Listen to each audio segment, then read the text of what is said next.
disculpo, bueno, no es mucho tiempo. Vamos a empezar con lo que es el capítulo del digestivo, un capítulo muy importante. Debemos considerar algunos aspectos generales de lo que es el sistema digestivo, ¿no? ¿Cuál es? Fisiología, fisiopatología, embriología, fundamentalmente histología, para que puedas entender, ¿no es cierto?, la magnitud o comprender lo que es la patología en sí, ¿no? Miren acá, tenemos la parte digestiva, y es muy importante entender la anatomía, ¿no? Donde está relacionado cualquier tipo de malformación congénita que pueda haber ahí, cómo pudiera estar relacionado. Por acá ya saben que está la tráquea, la vía respiratoria y los pulmones y el corazón, ¿no es cierto? Entonces recordar, esto es muy importante, entender el por qué un signo o un síntoma que presente el paciente, ¿no?, está fundamentado, sustentado en la patología. Luego seguimos con el estómago, la unión gastroesofágica. Acá tenemos que el músculo diafragma. Y también podemos ver que puede haber alguna alteración en el desarrollo biológico del músculo diafragma. ¿Y por qué? ¿No es cierto? Pero en un momento dado, cuando hay el pufo, en el momento que van a hacer las deposiciones, aumenta la presión interabdominal, y si hay una debilidad, sobre todo a ese nivel, va a salir y se va a herniar el contenido abdominal. Pero eso quizás no sea tanto el daño. El daño es que muchas veces cuando disminuye esa presión interabdominal, esto regresa a la normalidad, pero va a haber un momento dado en que se estrangule, ¿no?, y que haya una obstrucción, o será tanta la presión de que dependiendo de lo delgado o lo que esté el desarrollo biológico alterado, se pueda volver y sale el contenido hacia la cavidad torácica, produciendo un colapso pulmonar, etcétera, etcétera. Acá tenemos que es la unión gastroesofágica, el llanto gastroesofágico, ¿cierto? Y también por ahí el estómago, la cavidad fúngica, puede herniarse por ese llanto cuando la estructura no está adecuada.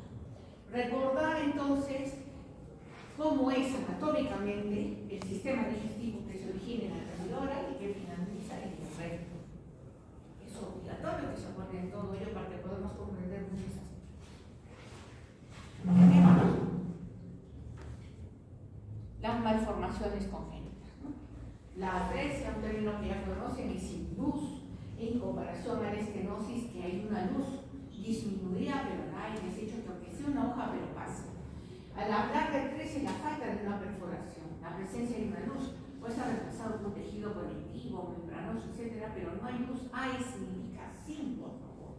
Y la estenosis es una forma incompleta de atresia, ¿no?, en la que hay un calibre de luz, está reducido, pero está. Pero hemos visto que estas dos no son exclusivas del estómago, ¿no es cierto? Hemos visto que va a haber también una atresia, una disminución a nivel de un bronquio, etcétera, etcétera. La otra es la fístula, que es una conexión anormal. Es una conexión anormal, en este caso a nivel de vía digestiva, que puede ser entre tráquea, esófago, un bronquio, etcétera, etcétera, ¿no? Pero también esta comunicación anormal puede estar presente en cualquier parte de nuestro organismo. Y la presencia de quistes congénitos por duplicación, que es muy raro, no lo he visto, pero puede estar presente. Esto es, ¿no?, las anomalías que les decía. A nivel esofágico hay una alteración en el desarrollo, el esófago en sí está dividido en dos con puntos ciegos, están cerrados acá, ¿no? Entonces acá prácticamente no hay comunicación. La primera manifestación que va a ser vómitos, regurgitación, en este caso de recién nacido. Nos vamos a dar cuenta pronto, porque no tolera, regurgita, llora, está de hambre. ¿Por qué? Y hacen una placa simple con sustancia en contraste y van a ver que hay esto, ¿no? O una neumonía expirativa en el recién nacido o algo. ¿Qué ha pasado? Porque lo que está comiendo los líquidos está yendo a la vía respiratoria. Y esta de acá, ¿no?, el punto ciego, que va a tener prácticamente la misma química que esta, ¿no? Y acá es una fístula. Estos términos los deben de saber. La hernia, ya me adelanté a ello, lo que puede pasar acá, lo que es ófalos cualquier momento de su vida, como estudiantes, como internos, como serenistas, etcétera, etcétera. Van a ver, y nunca se van a olvidar, la imagen es impresionante. ¿Qué diferencia una de ellas y de la otra? Que hay un desarrollo incompleto, ¿no? En este caso, el cierre de la musculatura abdominal, ¿no? Y las vísceras salen afuera, pero hay una membrana que todavía se desarrolla ahí, ¿no? En la pared, y sale como un costadito. Entonces, cuando nace ese bebé, ustedes ven que es como un saquito que tiene ahí, las vísceras están ahí, pero encuentras como un costadito. Ese es un homofalocele. Pero da la vez que nace el bebé y pareciera que ustedes han hecho algún daño ahí, ¿no? Porque está eviscerado. Todo el contenido abdominal está afuera, no hay ninguna membrana que todo está afuera. Entonces es la diferencia entre un homofalocele y una gastrosquisis. No se olviden de esos términos. Entonces vamos a entrar a patología del esófago, y al hablar de esófago, ¿de qué nos tenemos que acordar? Vamos, desarrollo embriológico, hemos visto lo que se puede dar. Acordarnos de la anatomía también es muy importante, pero esencialmente de la histología. ¿Y por qué? Porque en el esófago vamos a tener ¿qué cosa? Mucosa, ¿bien? Submucosa, ¿qué más? Muscular y serosa. Fíjate, solo recordándonos la histología vamos a deducir un montón de patologías. Sin tener que avanzar mucho, ya lo vamos a hacer. Al hablar de mucosa, ¿quién me dice que cómo está? ¿Cuál es la estructura de la mucosa? ¿Del esófago? Estratificado, plano, no cornificado. ¿Esa es la mucosa o no? Entonces, si es mucosa, ¿puede tener inflamación? Sí. ¿Cómo se llamaría? Esofagitis, aguda o crónica. Tenemos un proceso inflamatorio. Si vamos en la mucosa, ¿puede haber una úlcera? Sí. Entonces, es un tipo de inflamación aguda, úlcera. Todo acá estamos aplicando lo que hemos estudiado, jóvenes. No hay ninguna novedad. ¿Listo? ¿Podemos tener una esofagitis crónica? Sí. ¿Y cuál es la causa más frecuente de esta esofagitis crónica? Itis crónica. El reflujo gastroesofágico. ¿Listo? Entonces, consecuencia de ese reflujo gastroesofágico, ¿qué patología podemos presentar? Si es ácido alcalino, ¿qué va a pasar en nuestro esófago? Va a haber metaplasia intestinal incompleta, que se denomina esófago de barro. Ya estamos acá, no hay mucha cosa. Y ojo, al hablar de un esófago de barro, no estoy diciendo, ay, una esofagitis, tómate un poco de agua con bicarbonato y ya pasó. No. Al hablar de un esófago de barro, estamos hablando de una lesión pre-maligna. Es una lesión que te está llevando ya al cáncer. Debe quedar vigilado. Bien. Y bien, y si hablamos de una lesión maligna, ¿de qué hablaríamos? ¿Cómo le diríamos? Vamos, hemos dicho neoplasias. ¿Cómo se llamaría la neoplasia maligna que da? Carcinoma epidérmico. ¿Por qué es epitelio? No. Listo. Lo que es epitelio son carcinomas. Lo que es estroma, que es sarcoma. Eso también lo saben por neoplasias. ¿Se dan cuenta? Para eso se les exige algunas cosas que deben saber. Acá, solo en este margen estamos avanzando o no. Listo. Si es una lesión benigna que se origina acá, ¿cómo se llamaría? Pólipo. ¿Qué más? Papiloma. Todo lo que es benigno, que crece a nivel que se de esto. Vale. Pasamos a la submucosa. ¿Qué estructuras tenemos en la submucosa? Vamos. Vasos venosos, arteriales, linfáticos. ¿O no? Sí. Y en esos vasos, ¿qué patologías puede haber? Hemangiomas. ¿Qué patología maligna puede haber? Hemangiocarcinomas. Pasamos a la muscular. Patología frecuente.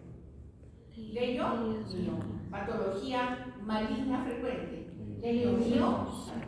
Chicos, solo repasando nuestra estructura histológica, ya hemos visto lo más frecuente que se puede dar a nivel de esófago. En submucosa, ¿qué también tenemos? Aparte de los vasos y todo, tenemos las glándulas secretoras o no. Y si hay glándulas, ¿qué patología puede haber? ¿AD? No. ¿Y qué patología maligna puede haber? adenocarcinomas. Entonces, no has tenido que coger el libro ni nada, solo utilizar la información básica que tienes para poder dilucidar todo lo que pueda dar en lo que es esófago. ¿Listo? Lo vamos a ver. Esofagitis, laceraciones, química infecciosa, esofagitis por reflujo, esofagitis eosinofílica, itis. Esa es inflamación. Las causas van a ser diversas, muchísimas. ¿Listo? Y hablamos ya, ustedes mismos se han adelantado a hablar del esófago de Barré, que es una lesión pre-maligna. Entonces, es una complicación ¿de qué? De la enfermedad de reflujo gastroesofágico, que se caracteriza por metaplasia intestinal incompleta, el famoso MII, dentro de la mucosa escamosa del esófago. Es muy frecuente en varones, raza blanca, entre 40 y 60 años, y aumenta el riesgo de que es un adenocarcinoma esofágico. Miren, chicos. Cuando está entrando el gastroenterólogo a hacer una endoscopía, porque tienen toda una clínica, esto ven acá como una, entra por el tubo y ven como unas lengüetas que salen así blanquecinas. Ya el gasto dice, eso es un barro. Es casi clásico lo que ven acá. Y lo que ven acá, esto ya es un cáncer. Y esta es la biopsia, que la van a ver, o ya la han visto en práctica, no sé cómo estén avanzando, pero el patólogo tiene que haber mucosa esofágica, metaplasia intestinal y mucosa esofágica. El famoso sanguchito que siempre les digo, ¿no? El esófago es en las capas del pan, la metaplasia el relleno, y eso es un Barré cantado y lo diagnosticamos así. Cuando el patólogo no encuentra ese trío, ¿no? Solo describimos, no nos atrevemos a decir que es un Barré. ¿Listo? Entonces no se olviden que es muy importante. Entonces, eso solo fue un Barré, pero esto ya es un cáncer. Miren, perdón, muy rápido pasó. Perdón. Las varices esofágicas. Otra patología muy frecuente, es una paciente que viene por emergencia y los pacientes la están cargando y tiene acá un paño, está llena de sangre y tú la ves y es una paciente que ya no puede ni agarrar ni el pañuelo. ¿Por qué? Porque los familiares dicen que después del mozo le dio como unas arcadas, ¿no? Y empezó a vomitar sangre. Y en eso de que venía, empezó a vomitar sangre, pero después ellos mismos muestran que no solo vomitaba sangre, sino coágulos de sangre. Y en ese caso de la casa hasta acá, la paciente se ha descompensado, se ha puesto tremendamente pálida, ha colapsado, por eso entra traumación. Y se le empieza a preguntar, porque hay que hemodinámicamente estabilizar a esa paciente, y nos da un dato muy importante, que es una paciente que tiene una cirrosis autoinmune. Vaya, qué piña, ¿no? Hacer una cirrosis sin ni siquiera darte el lujo de verte tomar un trago y decir por el trago que le hiciste, es autoinmune y punto. Entonces, cuando hablen de varices esofágica, directamente la información que debe venir a sus cabecitas es patología hepática, especialmente ¿qué? Hipertensión portal. Hablas de varices esofágica, esto te relaciona con patología hepática. Entonces, muchos términos o muchas patologías, tu cerebrito va a conectar con otros cuadros o va a jalar la información necesaria para que hagas una unidad y hacer un diagnóstico claro. Entonces, al hablar de varices, estamos hablando, esa paciente se nos murió, se murió, porque vino el gastro, intentó entrar, venía pura sangre, entraron los balones, colapsaron un poco, a pesar que le estabilizaron y todo, colapsó la paciente, colapsó. Entonces, ¿qué te estoy diciendo? El manejo es inmediato, hay que tener mucho cuidado. ¿Por qué? Porque la paciente, por pérdida, en este caso de bulimia, no de hemoglobina, un cuadro agudo que tuvo, secundario a una patología crónica, se nos fue. Entonces, el término de varices esofágicas debe estar bien relacionado. ¿Escuchas algo? Ya para mí ya trae todo el concepto. ¿Y por qué es importante que te traiga a colación todo eso? ¿Por qué? Porque al familiar le pregunta, ¿sí? ¿Alguna enfermedad del fondo? ¿Tiene alguna patología digestiva? ¿Tiene algo en el hígado? Tú ya diriges la información porque jalaste, ¿no?, la probabilidad de todo lo que la paciente puede cargar en ese momento. Entonces, en lugar de volver directamente al corazón, la sangre venosa, ¿no?, del tubo digestivo llega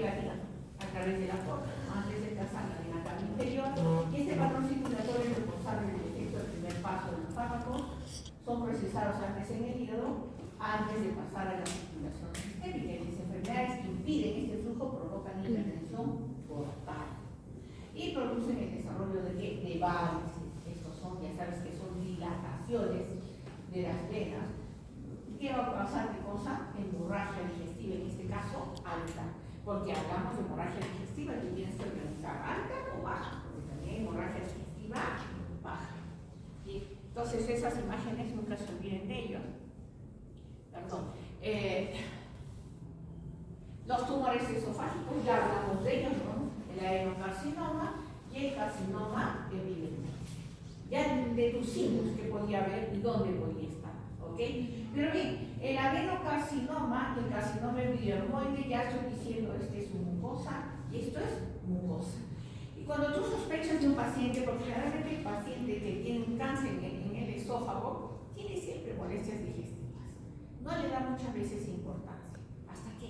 Hasta que primero se le quita el apetito o empieza a comer y tiene dificultad a comer, no le hace mucho caso, y empieza a comer cosas ya no sólidas, un poco semisólidas, inclusive empieza a tener dificultad para pasar los líquidos, ¿no? Y recién acude, y el cáncer está avanzado, y tú le tomas una placa, y le vas a tomar una placa de rayos X simple, no, pues si estás pensando que puede haber ahí, le tienes que tomar con sustancia de contraste, y te sale. Y cuando te sale que hay una masa o algo que está obstruyendo en la parte central o en la parte distal que se está uniendo al esófago, al estómago, tú ya puedes dilucidar si esto es un epidermoide o es un adenocarcinoma. ¿Y por qué? Mira, acá tenemos el adenocarcinoma que va a surge sobre la base de un barret. ¿Y dónde se ve el barret? En el extremo distal, prácticamente en unión gastroesofágica. Ahí nace el adenocarcinoma, por la metaplasia intestinal incompleta. Entonces, esa lesión que vamos a ver en la placa con sustancia de contraste va a ser a ese nivel. En cambio, el escamoso generalmente es el tercio medio, un poco más arriba. Esa es la diferencia anatómica de presentación más frecuente de estos tumores en el esófago. Entonces, miren acá la forma como se da. Este es el cáncer, ¿no? Y pues acá dice el tercio distal del esófago, el adenocarcinoma, dolor, pérdida de peso progresivo, más de meses y vómitos. Bien. El epidermoide que se presenta en el tercio medio del esófago y comienza en una lesión in situ, una displasia escamosa. Esta tiende a engrosarse de modo de placas a lo largo de los años, forman masas tumorales que pueden ser polipoides o esofíticas y obstruyen la luz. Eso es lo característico de ello. Y los factores de riesgo: consumo de alcohol, tabaco, pobreza, lesión del esófago por cáusticos. Estos cáusticos, otras sustancias tóxicas, generalmente suceden con el antecedente de o intentos de suicidio, ¿no? En algún momento de su vida se les cruzaron los chicotes o tuvieron algún problema depresivo y se toman pues algún cáustico o algo, y estas secuelas quedan y que pueden originar posteriormente todo esto. Bien. Entramos a lo que es el estómago y también igual, ¿qué podemos hacer en el estómago? Solo informarnos en función a lo que ya sabemos. Vamos, este es el estómago criatural, ¿no? No soy muy buena en imagen, ¿no? Un estómago medio. Y este es el fundus y este es el cuerpo, ¿no? Bien, ¿esto cómo se llama? Esto es el carnes. Y acá hemos dicho que es frecuente que el adenocarcinoma de esófago. ¿Por qué? Por el síndrome de Barrett. Ahí ya tenemos. ¿Ok? Listo. Si hay un adenocarcinoma, puede ser las manifestaciones de este nivel, pero te puede obstruir finalmente el foco. Tenemos región fúndica corporal y antrobiótica. Acá tenemos estómago en primera porción del duodeno, ¿no? Generalmente creo que es así. ¿No? Porque acá, ¿qué cosa está? ¿Qué estoy dibujando? El páncreas, que está posterior. Entonces, acá en el estómago hay varias cosas funcionales. ¿Cuáles son? ¿Quiénes me dicen? Las células parietales y las células principales. Cada una de ellas tiene una función muy importante. Por eso es que el paciente, cuando tiene una patología digestiva crónica, va a ser algún tipo de anemia, ¿no es cierto? ¿O no? No voy a entrar mucho en fisiología, no me alcanza el tiempo, por eso les estoy haciendo recordar unas cosas. Células únicas, células parietales, células principales. La función que tiene cada una es básica. Y les estoy diciendo ya prácticamente qué es. Porque los pacientes que tienen patología gástrica crónica pueden tener un cuadro de anemia por causa de, etc. Entonces, vamos también igual a la estructura del estómago. ¿Cuál es? Mucosa, ¿no es cierto? Submucosa, ¿qué más? Muscular y celular. La mucosa, ¿cómo es el epitelio? Por favor, ¿quién me dice? Estratificado, plano, no cornificado. Es lo mismo que el epitelio del esófago. Chicos. Cilíndrico. Cilíndrico. ¿Qué epitelio es? Cilíndrico. Bien, entonces, son un epitelio mucosecretor, ¿no es cierto? Hay que tener cuidado. No es un escamoso. ¿Ya? Es un epitelio único. Bien, entonces acá, igual, pero deja de ser epitelio, no. Es epitelio, queda claro. ¿Y qué tenemos por debajo? Entonces acá, ¿qué podemos tener? Procesos inflamatorios, vamos, dígame, agudo y crónico. Gastritis, aguda, gastritis, crónica. Cuando hagan ya medicina 1, 2, 3 de estas gastritis, hablarán la del tipo A, la del tipo B, bueno, eso ya. Mi aspecto es general, el enfoque global. Es formarnos lo básico para que ustedes entren aquí. Entonces, una gastritis aguda y crónica. Ustedes a la edad que tienen la probabilidad altísima de hacer todavía gastritis aguda. Ya están en tercer año, ¿no? Desde el primer año que ingresaron, hicieron sus cuadros de gastritis aguda. Primero para postular a la universidad, y cuando ingresaron se relajaron, pero cuando empezaron nuevamente, y pasaron a lo que es aguda o crónica reagudizada. Es decir, ahorita están haciendo un cuadro de gastritis crónica reagudizada. ¿Por qué? Porque mañana tienen su primera evaluación de segunda fase, ¿no es cierto? ¿Qué nos lleva a eso? El estrés. ¿Listo? Entonces tienen acá el cuadro. Esta mucosa está sufriendo ese tipo de proceso inflamatorio. Agudo, crónico. ¿Listo? ¿Qué patología importante te va a llevar a esta gastritis crónica? ¿Qué bacteria? El HP. ¿Cuál es? Eso también ya lo hemos visto, o ya lo habrán visto en fisiología. ¿Cómo es? El HP viene por la contaminación, ¿no es cierto? Por la falta de higiene. Y viene acá y va a hacer su proceso, ¿qué? De daño mucinoso. Va a dañar todo esto, lo que es el epitelio, a este nivel. Y va a formar su colonia. Esto es moco. Por eso es el daño mucinoso. Acá van a estar los HP. ¿Listo? Ese es el proceso, así en castellano, proceso. ¿No? Y le va a producir unas gastritis crónicas que se va activando, que tiene que ser manejada mucho cuidado. 2, 3 veces no se puede repetir, a la tercera avance el PCR para ver, porque ya sabemos que el HP puede tener algún grupo específico que los va a llevar al cáncer gástrico. Y una de las manifestaciones muy importantes del cáncer en ustedes, que son jóvenes, ustedes en ningún diagnóstico deben permitirse escuchar el término atrofia, porque el término atrofia significa factor predisponente al cáncer gástrico. Pero si hablamos de un adulto mayor o de un anciano, ¿no? Es fisiológico. Pero ustedes jóvenes, ver atrofia no, entonces mucha alerta. Hay focos de atrofia, mucho.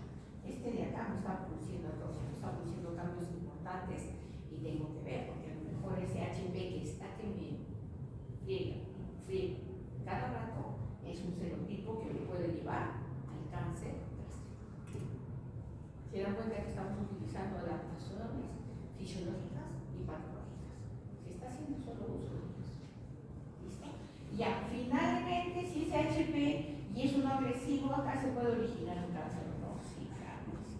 ¿Qué otra patología podemos tener acá a nivel de la mucosa? Es algo que crece en forma exofítica y que también lo han visto en práctica. ¿Qué cosa es? Pólipo gástrico, generalmente hiperplásico. Es un pólipo que lo vamos a sacar, va a volver a crecer, lo vamos a sacar, va a volver a crecer y el pólipo a secas volverá a crecer 1 y 1000 veces. ¿Qué tiene que tener de apellido para tener cuidado? El término adenoma. ¿Por qué? Adenoma es igual a displasia. leve, moderado, severa, ahí está. ¿Ok? Entonces, tener mucho cuidado, todo eso vamos a tener en lo que es mucosa. Y si acá hay un epitelio, ¿qué neoplasias va a haber ahí? Un carcinoma, un adenocarcinoma. Porque a nivel de la submucosa que tenemos, cuando veamos un poco más, vamos a ver que a nivel del estómago hay dos tipos de neoplasias. Por eso, la de tipo intestinal, adenocarcinoma tipo intestinal, y la otra es gástrico difuso de células en anillo. ¿Cómo es este gástrico difuso? Es maloso, es el más maloso, porque esta te crece una masa, generalmente es a este nivel, en el antro pilórico, y es una masa tan grande que te produce una obstrucción, te llama la atención, los signos son grandes, alarmantes, y lo atiendes al paciente, lo grave y lo que no es. Y este difuso de células en anillo de sello tiene un patrón. La célula es así, y esto es así. Tiene lo mismo, le dicen anillo de sello, que viene de los antiguos, hasta el Papa creo que tiene ese anillo, donde manda un mensaje, le echa esta sustancia que se llama lacra, y su anillo le pone ahí, lo sella, lo lacra. Deben haber escuchado eso. Entonces es una imagen de perfil de la célula en anillo de sello, donde este es moco, que rechaza el núcleo acá. Esa es la célula neoplásica. ¿Qué crece acá? A ese nivel, va creciendo ese nivel, y lo que va haciendo, ¿qué cosa? Es engrosar la pared del estómago. ¿Alguien reconoce a algún familiar que le gusta mucho el vino, o de España, que han visto las botas, ¿no?, de los ibéricos, donde guardan su vino? Esas botas así de gruesas se ven. Por eso se denomina linitis plástica.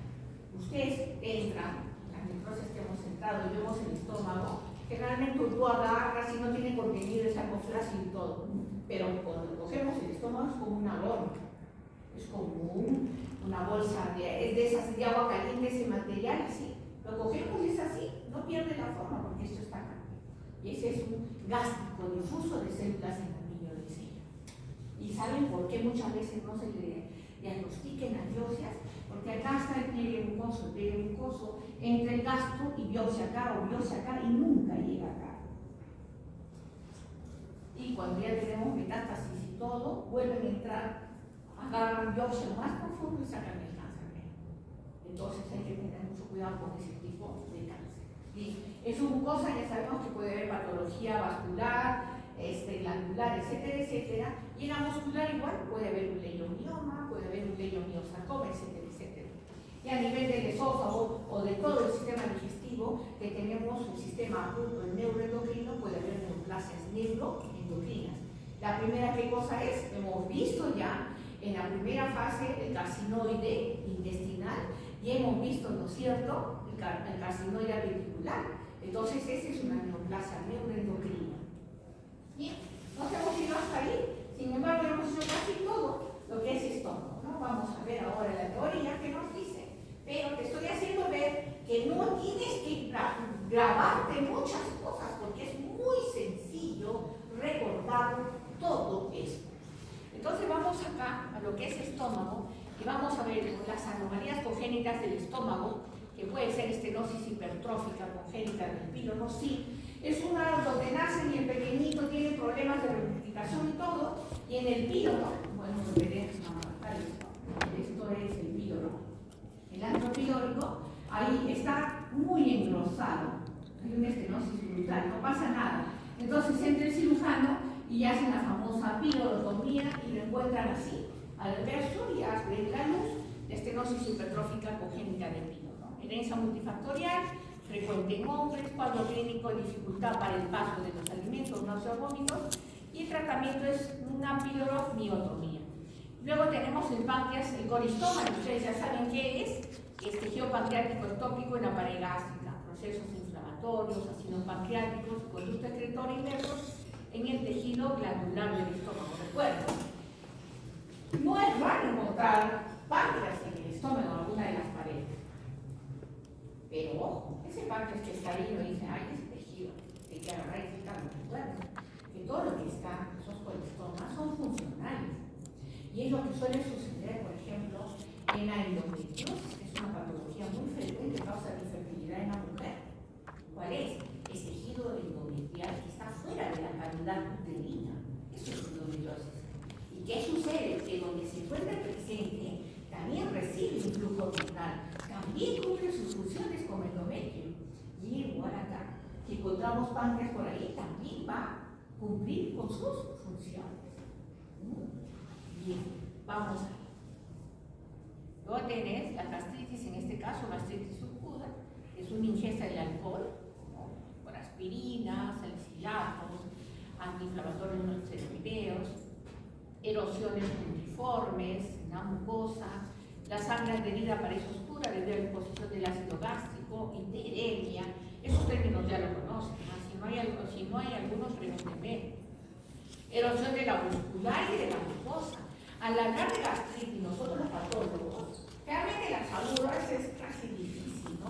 Salvo que sea un cuadro exuberante, muy emético, donde tengan que entrar, ¿no? Donde tengan que entrar el paciente y hacer la biopsia de inmediato y ver todo esto, la descripción de los costos.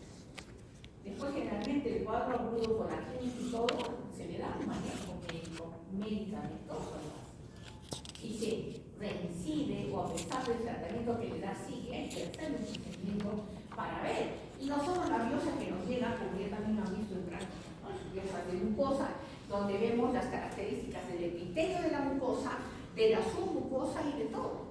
Y vemos el infiltrado, si solo está a nivel de la mucosa, o el infiltrado que está en lo que es mucosa y submucosa. Y muchas veces ese infiltrado puede llegar a más a fondo. Y hablamos de una gastritis aguda, superficial y profunda, le informamos así, porque estamos describiendo la cantidad de infiltrado y del compromiso de los estratos de ese proceso inflamatorio.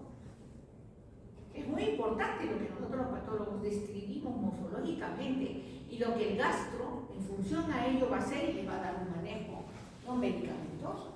Otro muy importante en estos cuadros, en función a una biopsia, es decir si está presente o no el Helicobacter pylori. La única manera de que nosotros podamos decir si hay o no Helicobacter pylori es también una biopsia gástrica, no caigan en una pregunta tonta. El HP solo lo veo en una biopsia o un borde histológico, como quieras, ahí en tejido, morfológicamente lo debo de encontrar. Entonces decimos HP, 1, 2, 3 cruces en función a eso. Solo podemos ver la presencia del HP, no podemos decir el serotipo. Por eso es que se les dice, ¿no? 2, 3 veces con lo mismo, no pasa. Haz un PCR para ver qué serotipo de HP tienes ahí, ¿no? Que no quiere ceder por un tratamiento que a lo mejor está iniciando algún cambio preneoplásico. Entonces, al hablar de las gastritis, y si hablamos de aguda, ya sabemos que es una inflamación aguda, y yo ya me sé de memoria que pasa una inflamación aguda. ¿Por qué digo que es aguda? Por el tiempo, por las manifestaciones y lo que debería encontrar acá el patólogo. No hay nada nuevo, eso ya lo saben.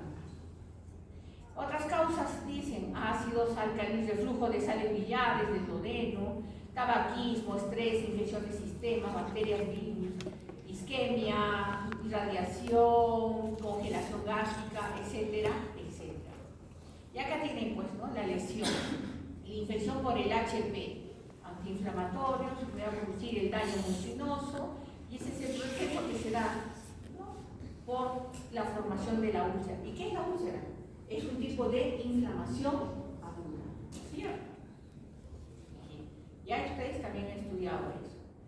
La gastritis crónica, igual, más prolongado, es alguna aguda que no se trató, pasó a la cronicidad, bueno, ya pienso todo eso. Y las características microscópicas ya saben qué vamos a encontrar. Y podemos encontrar neutrófilos cuando es una crónica reagudizada. Y la clasificación microscópica que tenemos, por el color no veo bien, disculpen, entonces es superficial, con atrofia. Recuerden, el término atrofia en un paciente joven, ojo, oído y oreja, mucho cuidado. En un adulto mayor vas a encontrar casi todo atrófico, pero en un joven como ustedes, no, eso no está bien.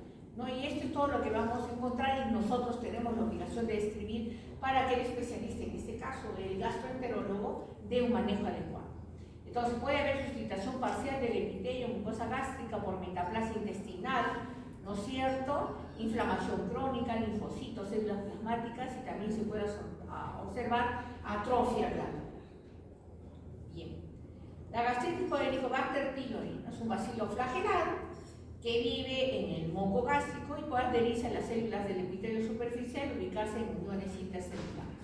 La ureasa cataboliza la urea, produce amoníaco. Este es el proceso fisiológico, cómo es que se da el daño fisiológico. ¿Ya? Y acá tienen, miren acá, yo creo que todos han visto microbiología del Helicobacter pylori, ¿o no? Yo hace años he conseguido muchas láminas a las torres de mí. Con abundantes HPs, o no han visto el HP en microbiología. Levanten la mano, díganme. ¿No? ¿No han visto HP? Sí, sí hemos visto. Me miran y sonríen, no dicen nada. Yo no sé, yo asumo muchas cosas. Bien. Úlcera péptica. Esta úlcera la tienen ustedes. La pueden tener todos. Ustedes jóvenes que generalmente tienen la molestia, molesto y no tienen un manejo. O se han venido temprano, como hoy día, puntuales, y la doctora Núñez estaba abajo y ustedes estaban acá. Y bueno, chicos, la úlcera péptica generalmente es de la persona joven estresada, ¿no? Y hay que tener mucho cuidado. Les voy a dejar una tarea que es muy importante para ustedes. Si la haces, es tu beneficio. Si no lo haces, pena por ti, ¿no? Quiero que revises cómo son las manifestaciones clínicas de un paciente con una úlcera gástrica, un paciente con una úlcera péptica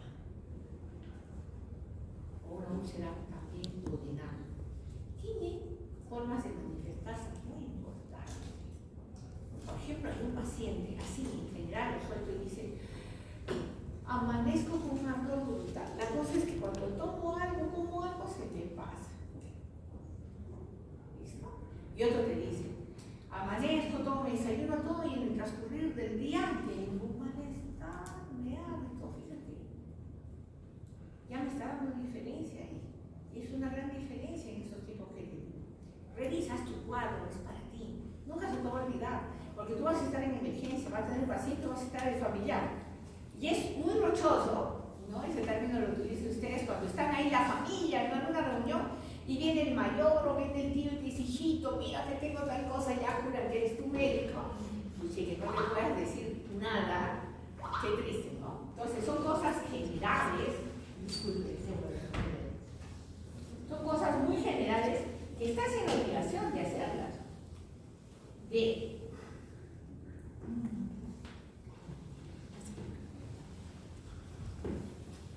Lo comunicación es a partir de las 11 de la votación, dice mi séptimo piso. Esta relación ayer está un poco muchas gracias.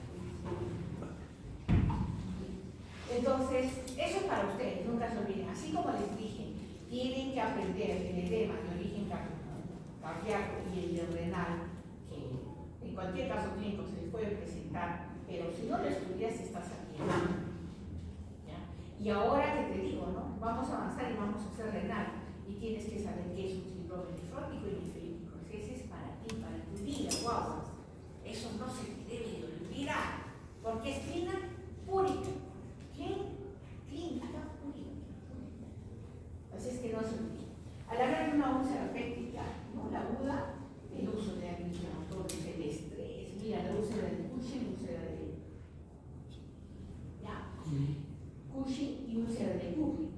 Y vamos a encontrar erupciones gástricas agudas que afectan la motilidad y la mucosa, mira, edema de la mucosa, ausencia de fibrosis en esta úlcera, y la clínica un ardor, realmente, ¿no? Ardor, dolor, náuseas, vómitos, flatulencia. Pero este orden es muy importante cuando el paciente tú le debes de preguntar. ¿Sospechas de algún tipo de úlcera? Preguntar. ¿Usted duerme tranquilo? ¿Y cómo es cuando amanece? ¿Amanece con el dolor? O sea, que les describan y ustedes ya se están apuntando a algún tipo de úlcera. No se olviden. Los pólipos y los tumores gástricos. Ya hemos visto, ya, jóvenes, esto es muy importante. Ya lo sabemos o no, hay mucho más que esto, vamos a ver, ¿no? Ya sabes que pólipos es una formación esofítica de dónde se origina. En este caso, mucosa gástrica. Han visto en prácticas también los pólipos gástricos hiperplásicos. También han visto los pólipos. Y tenemos, por ejemplo, los pólipos. Siempre me voy acá, vamos a ver acá. Ya has dicho que este tipo de pólipos, el que nace, crece y morirá como pólipo. Hay otros pólipos que tienen como unas lengüetas en cuenta se denominan vellosidades, entonces se denominan pólipos vellosos, ¿está bien? Y hay otros que tienen un componente tubular, como es tubos o acúmulos de tubos, que son glándulas. Al hablar de tubular, yo estoy hablando de glándulas, por favor, entiéndase bien. Y entonces son adenomatosos. Adeno viene de luz, adenomatosos, ¿ya? Esos son dos tipos, listo. Pero estos dos, ¿qué tienen? Tienen displasia. Es el mismo término que son adenomatosos o vellosos o adenomatosos. Y altamente frecuente, ¿cuál es? El túbulo velloso. El mixto, la presencia de túbulo velloso. Ok, creo que he puesto algunas imágenes, no lo sé. Pero pólipo solo, ahí está, por eso les separado. Pólipo adenomatoso, tubular y velloso o túbulo velloso tiene displasia. Tienen mucho cuidado con eso, ¿no? Porque tienen cierto grado de displasia, es decir, camino a la neoplasia. Bien, eso es en general, y eso lo hemos visto ya. Hemos visto ya. Entonces, vamos a ver acá. Los pólipos falsos aparecen con consecuencia de una hiperplasia, inflamación, ectopía, neoplasia de células epiteliales o del estrógeno. Inflamatorios hiperplásicos asociados a gastritis crónica e hiperplasia reactiva.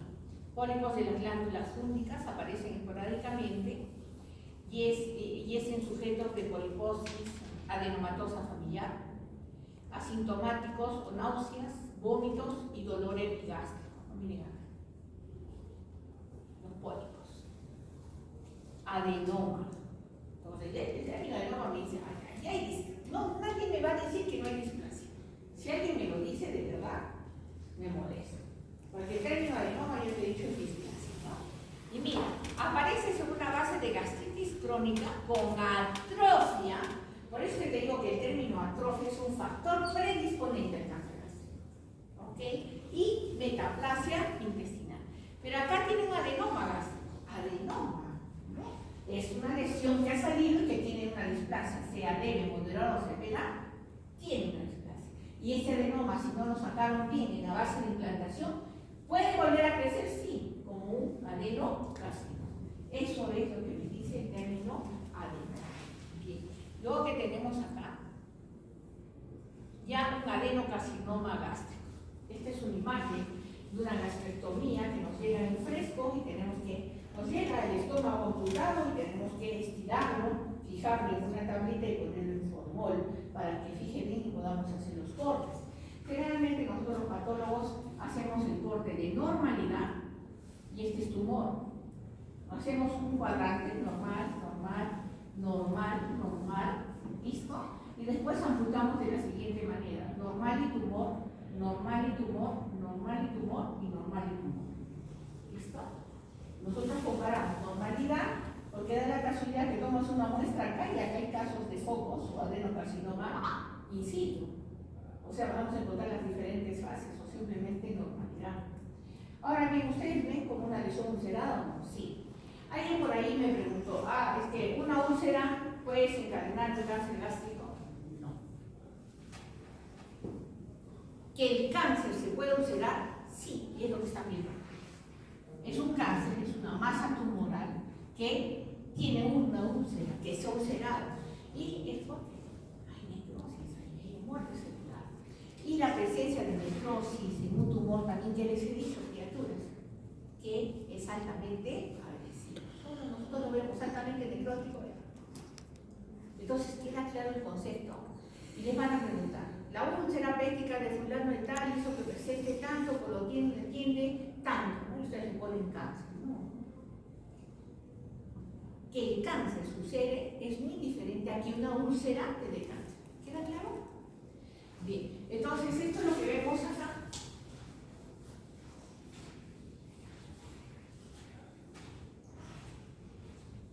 Acá hay una mutación, síntomas, dispepsia, disfagia y náuseas. Miren, acá tiene la masa elevada, que es esta. Los bordes nosotros le decimos mamelonados, como un cráter, y una ulceración central. Es el cáncer, porque estos son los pliegues mucosos que ven acá. ¿Ya? A considerar eso es de mucha importancia. El tumor carcinoide. Bien.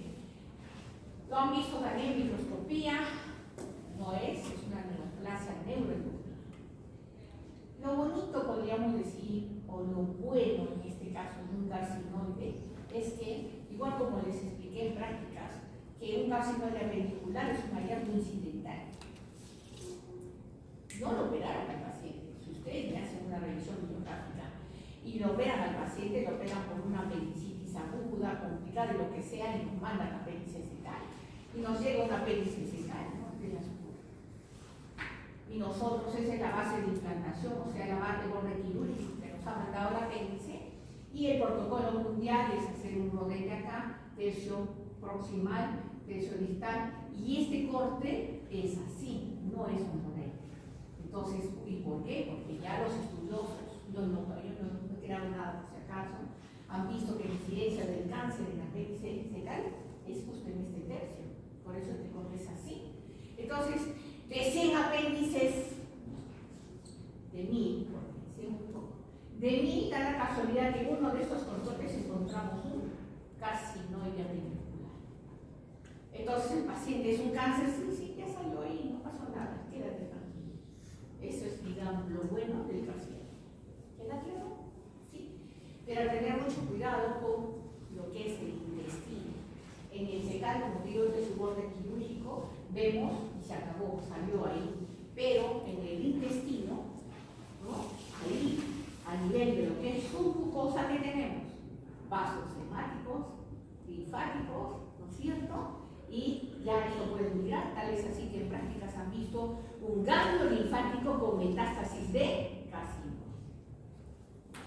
Vamos a tener esa consideración que es muy importante, es una neoplasia neuroendocrina, asociada a hiperplasia, células endocrinio, gastritis crónica atrófica. Otra vez hago hincapié con el término atrófico, síndrome carcinoide, enrojecimiento cutáneo, sudoración, broncoespasmo, diarrea, dolor cólico abdominal, del intestino embrionario proximal, medio, distal.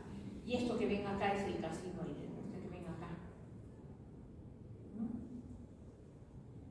Está bordes bien delimitados y como ven, lo que está acá oscuro es la tinta china. Cuando nos llega una masa tubular o algo, lo primero que es marcar. La marcamos con tinta china todo. ¿Por qué? Porque es nuestro primer marcador. Cuando vemos la microscopía, vemos si la neoplasia está en contacto con ese extremo, ¿no? Si ya pasó, es que decir que no estaba localizado, ya infiltró, ya salió de ese lugar, ¿no? Tenemos nosotros nuestra forma propia y decimos ahí, ¿no? Por eso van a ver muchos tumores, todo esto, tinta china, para ver, siempre tenemos obligación acá. Bien, entonces, avanzamos lo que es el intestino delgado e intestino grueso. Vamos a avanzar con ustedes un poquito más de lo que avanzo con los chicos, porque siempre es viernes, es un poco agotado, muchos no pueden venir y me da mucha pena, pero lamentablemente por cuestiones dadas, yo todos los días de la semana tengo que estar acá justamente por ustedes, porque el cambio de horario y todo, pero lo hago con todo gusto. Tiene unos 10 minutitos, por favor, 10 minutitos para que salgan, tomen